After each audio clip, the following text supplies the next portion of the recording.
Welcome back, everybody. This week we're going to talk about designing our shadow shapes. We're going to build on what we learned last week, where we broke down the value scale. We talked about the anatomy of a shadow and how light and shadow interact to create form. So today we want to just take those same concepts and apply them to a slightly more complex object, like this, this cast of a head right here. All of those same principles are still going to apply, but it's going to be a simplified approach. We'll be thinking less about individual value steps, at least in the beginning, and we're going to look for just a simple mapping out of the shadows. So when we work in this way, we're looking to create basically just design a 2-value composition focused on the shapes that the shadows create and the shapes that the light shapes create and how they define each other. So here you can see the pink represents everything that's in the shadow, including the form shadow, the cast shadow, the reflected light. Everything about this whole shape, everything the light is not touching, is included in this shadow shape. So that when we do this for this head cast right here, it looks something like this. We're mapping out everything that is not being touched directly by the light and paying attention to the different edges that it creates. If you look closely at this, there's tons of reflected light, especially since it's all such a bright color. There's a lot of light reflecting up into the shadows. We're not going to worry about that in the beginning. We're going to try and make the simplest shape possible, paying attention to just the size, the proportion, and the location of all these different shadow shapes, and also paying really close attention to the kind of edge that it has. Last week we learned that form shadows have really soft edges because they're more gradual changes from light to shadow. You can see here on the edge of this cheek that gradient is more spread out because it's rounder. That round form is a slower transition from light to dark. Right here, this is a cast shadow. It has a sharper edge. It's a more abrupt switch from light to dark. And then up here on the forehead, same thing. This is a form shadow. It's a slower transition. That gradient is more spread out. And then here along the edge of the brow, this is a more abrupt plane change. It's not necessarily a cast shadow, even though it has a sharper, or we could say a more firm edge. It's just more of an abrupt plane change. That switch from light to dark is happening faster. So you could think of this rounder form with the form shadow as a gradual sloping hill. This firm plane change is more of a cliff. And then this cast shadow is going to have the sharpest edge. Cast shadows can have softer edges if the thing casting the shadow is further away from the surface it's being cast onto. So what I mean by that is here underneath the eyelid, this is a very sharp cast shadow edge right in here. Same with under the eye socket onto the nose here. It's a little bit further away, so that edge might be a little bit softer, but for the most part it's still pretty firm. Down here, this is further away from the jawbone. The jaw's casting a shadow onto the neck here. This is still a cast shadow, but the edge is not quite as sharp. You can also see here from the nostril, it starts out pretty sharp, and then as it moves down along the front of the mouth and onto the chin, that cast shadow edge softens. And you can see it also describes the form of the mouth itself, in addition to the form shadows on the mouth. So this is a mixture of the two. And you'll find on portraits especially, form shadows are usually followed by cast shadows. We'll see that pattern throughout the whole head. This form shadow plane change here on the brow is followed by a cast shadow, followed by another form shadow on the tip of the nose, followed by another cast shadow of the nose casting the shadow. Usually if there's a form shadow, that means there's something there catching light with a shadow wrapping around it. That same form or object is then casting a shadow onto the adjacent surface. So with a complex face like this, that's why we have that pattern. So we're going to start out just using simple construction lines to try and design the most efficient collection of light and shadow shapes that we can.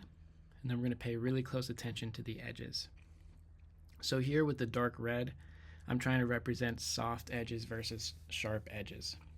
Again, that might be because of the difference between a form shadow or a cast shadow. It might be how quickly that plane is changing. So again, here on the brow, it's a quicker plane change. It's going from light to dark faster. Or it might be the edge of a cast shadow that's pretty sharp based on its proximity to the thing casting the shadow. But whatever it is, we're just going to use a light mid-tone to start, and we're going to put most of our energy into finding the right shape of the shadow and choosing the right edge. We can still create contrast with our edges. Sharp edges are, again, it's an abrupt shift from light to dark. It goes from light to dark a lot faster. That creates contrast. That's going to pull in our viewer's eye. Slower gradations or slower transition from light to dark have less contrast. So we want to use contrast to be accurate to what we're seeing, but we can also use contrast to design our picture to direct the viewer's eye around depending on where we want them to look. If there happens to be a lot of contrast, let's say down here, this cast shadow edge is pretty sharp where this pedestal is meeting the ground plane. Too much contrast here might actually pull us away from the face. So maybe we downplay this a little bit. Maybe we push the contrast in the center of the brow here, where this cast shadow wraps around the nose. Maybe it's in the eyelids. Wherever you want to spend time in the drawing is where the viewer is going to spend time as well. From there, we'll start to look at the value changes within the shadow shape itself. So if I make this a little more transparent, we'll start to see the shadows within the shadows, and a little bit goes a long way. We don't need too much variation in there. And that'll open it up to you taking the drawing wherever you want it to. But starting off with this really simple shape here is our goal. I'm going to be using charcoal today. This is a 2B Generals charcoal pencil. I'm using straight line construction to just map out the shape of the head here in the simplest way that I can. The brow of the head is usually about halfway down from the top of the head to the chin. This head's a little bit tilted down, so the eyes are going to be sitting a little bit lower than halfway. And then the base of the nose is a quarter of the way up from the chin. So if you divide that space between the eyes and the chin in half again, that should give you an idea where the base of the nose is.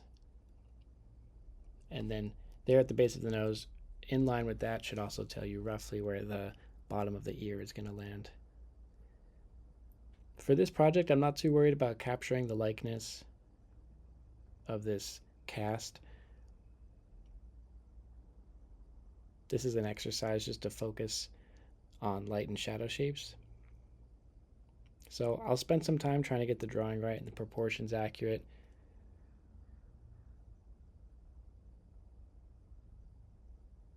But we don't have to turn it into too much of a project to make it look like this person.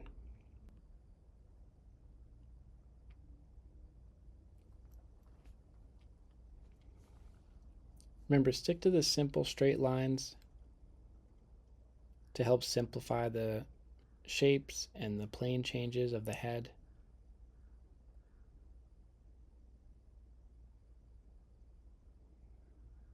Before I'm worrying about any of those light and shadow shapes, I'm just going to lay out a little foundation here for where the features are going to land on the face, how they fit together. I'm trying to draw this head from the inside out. We are going to spend more time on head drawing later in the semester.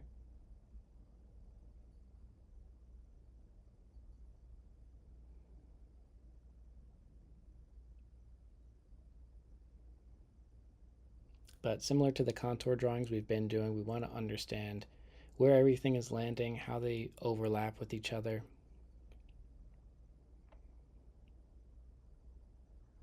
and just get a sense of those forms before we lay the shadows on top of it.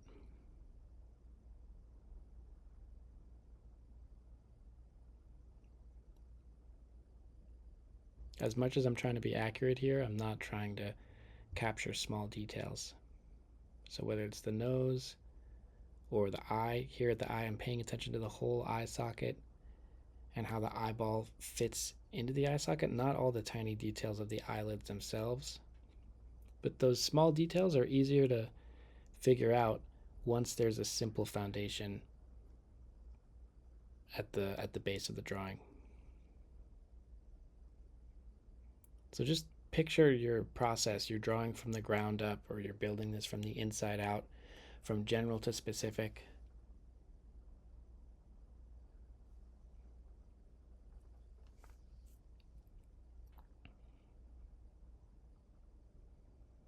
And all these features that are going down, I'm comparing them above and below and left and right with other landmarks I see on the face.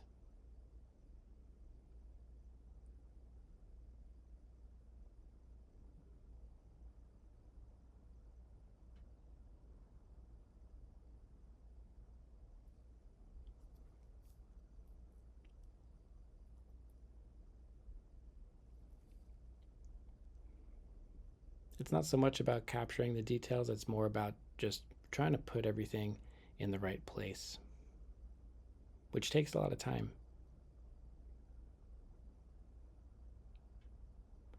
The small little details themselves are actually pretty easy to draw. The thing that takes the most time and focus and energy and attention is trying to be accurate but keep things simple in this stage of the drawing. So allow yourself that time. Take as long as you need. Remember, this video is sped up a little bit.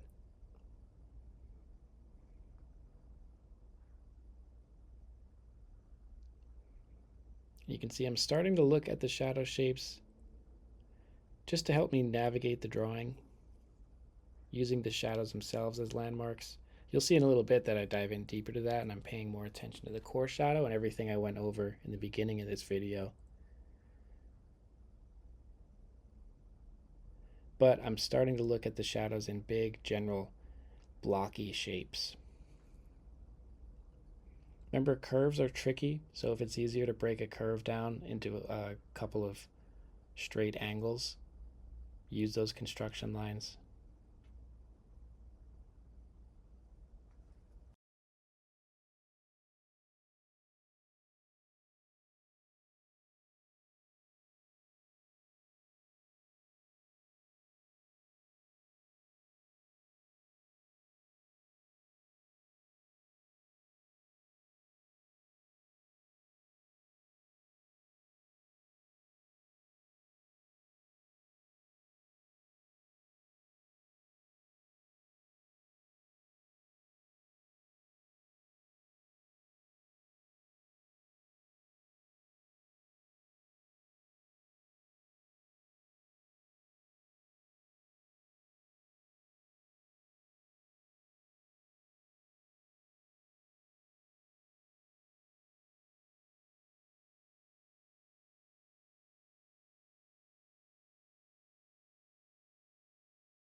There's some complex forms here in the mouth. Pay attention to that cast shadow coming down from the nose. That angle goes from that one nostril all the way across the nose to the chin. It follows the contour, like the form of the mouth. But from the more zoomed out view, you can really see that whole angle going from the nose to the chin. Especially if you squint, you can see that straight line going all the way across. So those are the bigger ideas I'm looking to capture at this point.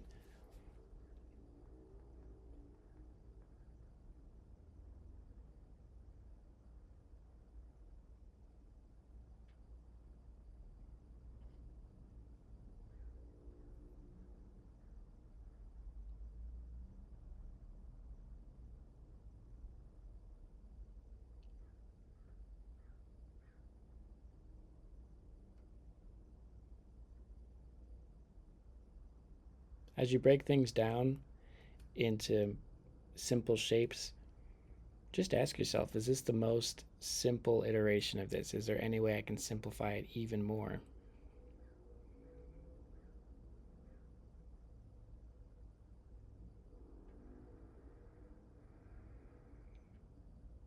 You can see even there in the eye, I'm starting to get more specific, but I'm trying to do it in the most simple way I possibly can. Adding information and adding complexity doesn't necessarily make the drawing better, it just makes it more busy. We want our drawing to be better by making it more and more accurate. Each time we pass through, it's getting a little bit more accurate. We're making corrections, and then we're correcting the corrections. Here I'm using a big brush just to soften all the lines. Remember, we want to draw from light to dark, from soft to sharp. So by lightening everything, softening everything,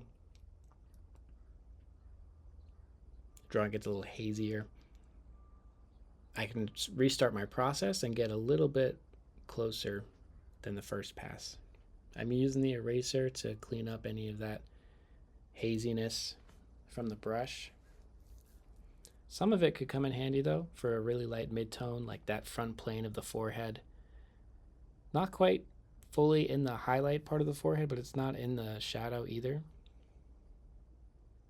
It's not really facing towards the light or away from it, but just kind of off to the side. So the brush can come in handy for creating those really light midtones.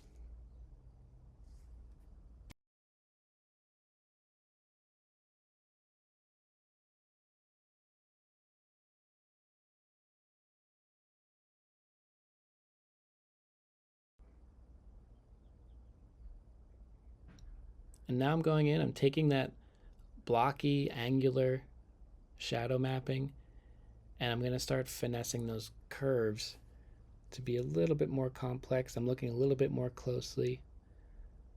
I'm trying to draw the boundaries of these shapes with the side of my pencil.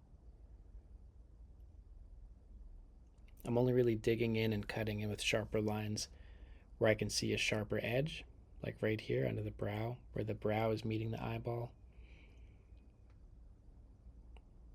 Being a little bit more careful, my shapes are getting smaller.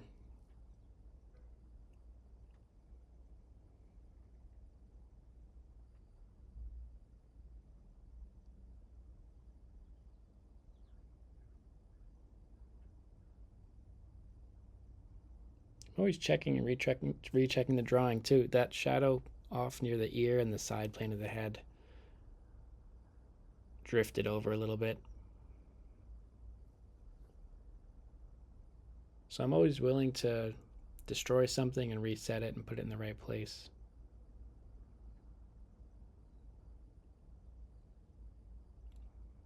Make sure you keep stepping back from your drawing, looking at it from further away.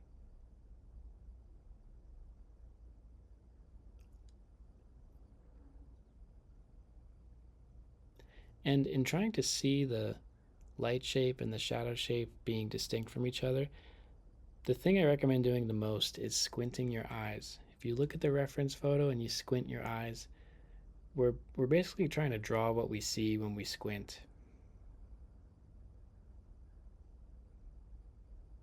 All of those subtle little value steps within the shadow and within the light start to go away, and we just get a really hazy image of just a two value composition. And that's our goal. Once we finish mapping this out, we'll have a light shape and a shadow shape, two values, and then slowly we can turn those two values or those two shapes into four values or four shapes, and then from 4 to 8 and 8 to 16, and then we'll start to break things apart and getting more complex, and the soup kind of reaches a boil at that point. But I really like this method for setting up a drawing, especially a complex face like this one. I chose this image on purpose just so we could take something a little bit on the complicated side and really push ourselves to simplify it. That ability to simplify is one of the most important tools you can have as an artist, and I want you to learn to flex that muscle early on in the semester and keep sharpening that skill. It's a way of seeing as much as it's a way of drawing.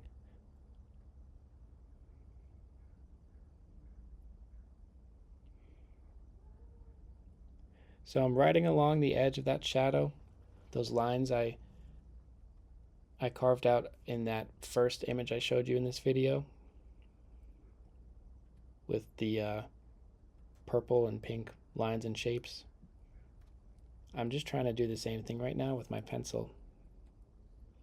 Thinking about where that change from light to dark might be faster or slower. Right here on the bottom lip, there's that cast shadow from the nose hitting the light shape on the bottom lip. That's a really stark change in value. So I'm using a deeper, darker line for that, where that forward-facing plane below the bottom lip, above the chin, has a slower gradient. It's a longer, more broad turn from light to dark. So from there, I'm going to go softer, and I'm going to draw that out wider. So think about your line quality. Not just light and dark, but soft and sharp.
So as you continue to navigate these light shapes and shadow shapes and map this all out,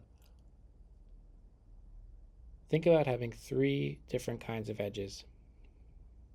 We have soft edges for a slow moving gradation. Maybe it's a really gradual form shadow. We have sharp edges for a really abrupt plane change or a really crispy cast shadow. But we can also have firm edges, which I think are in between. It's not quite a soft edge and it's not quite a sharp edge either. I'd say most of the edges of these shapes are, we could call, a firm edge. And then when we do have a soft edge or a sharp one, I try to be really deliberate and thoughtful about exactly how I'm putting the charcoal down on the paper.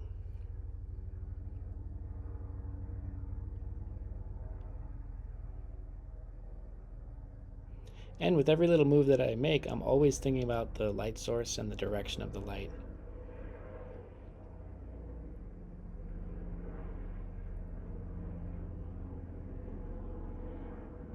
There should always be some kind of light logic at the core of your drawing that you can understand.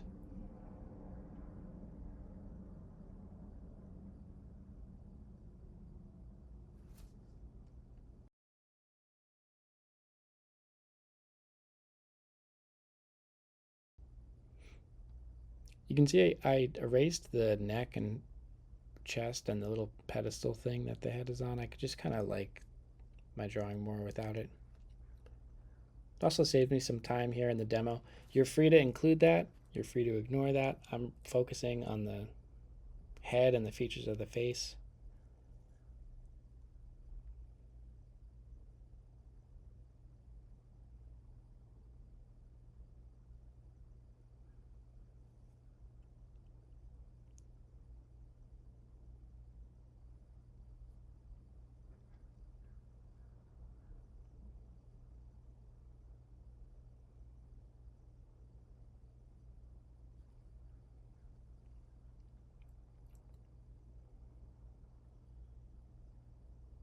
So here I'm filling in the shadow again, pushing the value a little bit darker and deeper.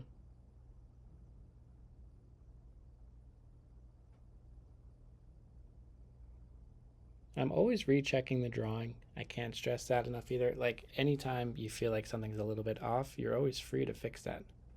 So I'm always trying to remain open to that, even though I'm a little bit more committed at this point.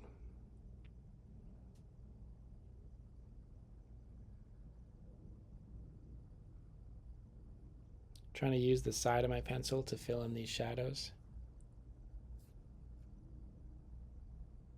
If you're doing any kind of hatching to fill in the shadow shape, think about the direction of your marks and how that will affect your composition and the movement, the way we move through it. I'm going to use a smaller brush here to try and unify this shadow shape. So I'm still not really breaking this down into value steps. I'm just trying to manipulate and finesse the shape to be the right size with the right proportions and the right edges. Maybe exaggerating a softer, sharp edge here and there, depending on how I want to move through the composition. Wherever we pick and choose to have those sharper edges and quicker value swings, it's going to create contrast. So you can see in the eye socket on our left side, I push those edges a little bit darker to create some contrast and kind of have the focus of the drawing be in that zone. So think about where your attention is landing when you look at your drawing. Hopefully it's on purpose, and I guess that's kind of what I'm saying is you can design that hierarchy of attention where the viewer is going to look first.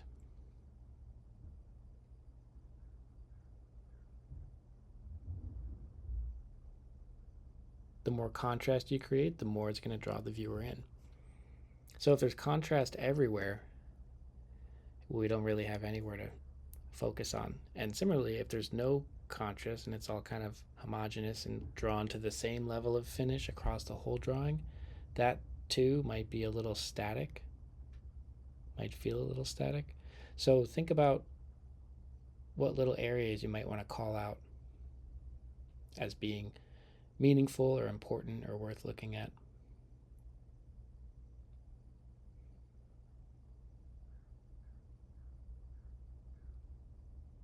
Doesn't necessarily have to be any kind of narrative thing. It might just be a tiny little event of light crashing into shadow, describing some form.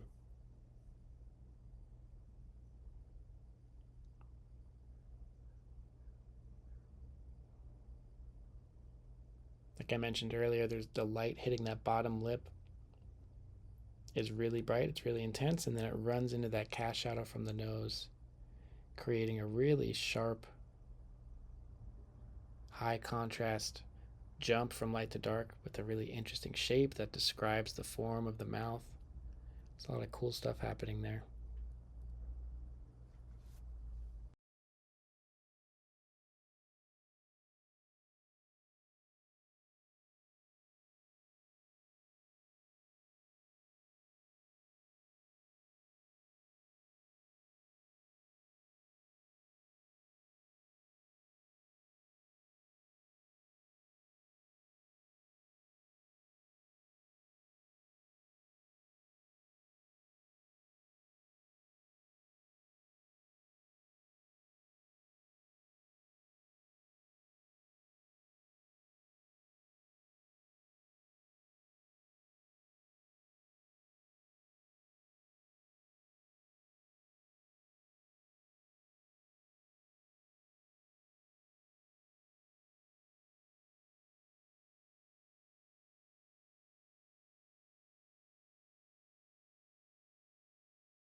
So you can see I'm starting to push some of the shadows within the shadows, or darks within the darks, we can call them.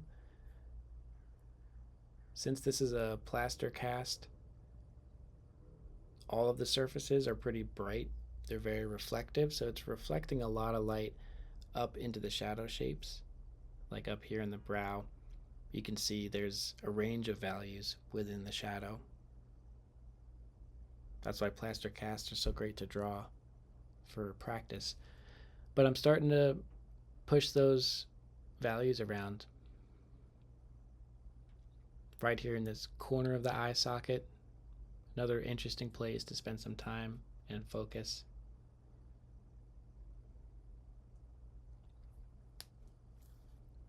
You'll notice one thing I'm not doing too much of at all is erasing into the shadows. I'm not trying to make any part of the shadows brighter.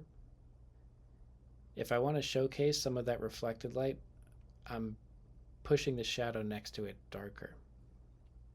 So whether it's in the eye socket or near the nostril or the corners of the mouth, I can darken an area up to a certain point. I don't think there's much in this drawing that's going to be absolute black, but darkening something will make the thing next to it look brighter.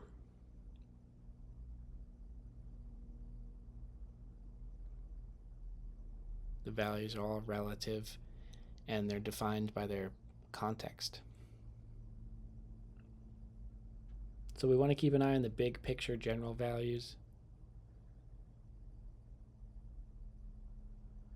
but we can also use the relative value to keep manipulating those darks within the darks. Keep backing up, keep looking at your drawing from at least from an arm's length away, if not more. Keep squinting. Try not to get too caught up in the details and just keep aiming to make those values really, really gel where the light is meeting the shadow shapes. That line of the core shadow, that exchange between light and dark, is what's describing form. That's how we see what we see. If it was all light, we wouldn't have anything to see, and if it was all shadow, we wouldn't have anything to see. It's the way they interlock with each other that defines the space here. Organizing our light and shadow shapes is really organizing space and creating depth.